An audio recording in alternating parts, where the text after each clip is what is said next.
যে বৈষ্ণবকে দেখে এই মাথাটা নত করে না, এটা কোনো মাথাই না, এটা পচা, এটা কোনো মাথাই হতে পারে না। ওই কারণে বৈষ্ণব কি করে জানো মা, তিলকধারী বা যাকেই দেখবে তাকে কৃষ্ণ জ্ঞানে দণ্ডবোধ প্রণাম করবে। কেন করিবে? সকলের ভিতরে একজন আছে। গীতায় বলছেন ভগবান, তোমার ভিতরে যে আছে সকলের ভিতরে সে আছে। এটা মানি না, এক কথাই সে সেটা মানি না। যদি এটা মানতাম, আমি আমার বয়স জ্যেষ্ঠ, আমার থেকে গুরুজন, আমার থেকে বয়সে বড়, উচ্চ স্বরে কখনো কথা বলতাম না, কখনো আমি কথা বলতাম না। এবং আমার করণীয়, আমি বয়সে বড়, আমার থেকে যে নিচু তাকে আমার প্রণাম করতে হবে।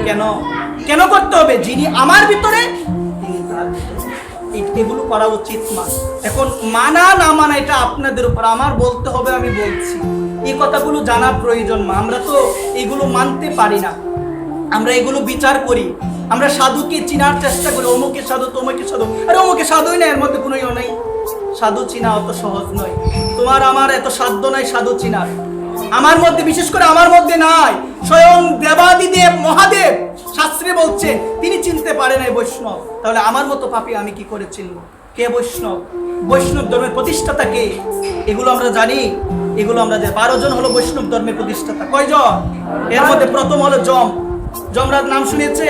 যমের নাম তো কেউ আর রাখে না, কত নাম হইতে রাখে গো, যমের নাম তো আর কেউ রাখে না। তো যমকে প্রথম প্রশ্ন, যম হলো প্রথম বৈষ্ণব। যম, একটা কথা মনে রাখো, যমরাজে তো সহজে কাউকে ধরে না। মা ধরে গো? কথাই বলছেন ধরে না, যেদিন ধরবে। আপনি আমাকে বলেন বাবা ওই তো খারাপ কাজ করে, ওর যে কিছু হয় না, আরে ক্ষতি চাইবেন কেন?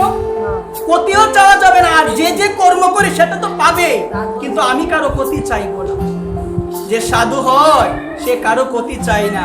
আর আমি যদি আজকে আপনার মনে কষ্ট দিই, আজকে না হলো 20 বছর পরে আমি সেই কষ্ট পাবোই পাবো, অবশ্যই আমি পাবো। এই কারণে শুনে যাও কথাগুলো, সকলের জন্য রয়েছে কর্মের ফল, কেউ কাউকে ছাড়বে না।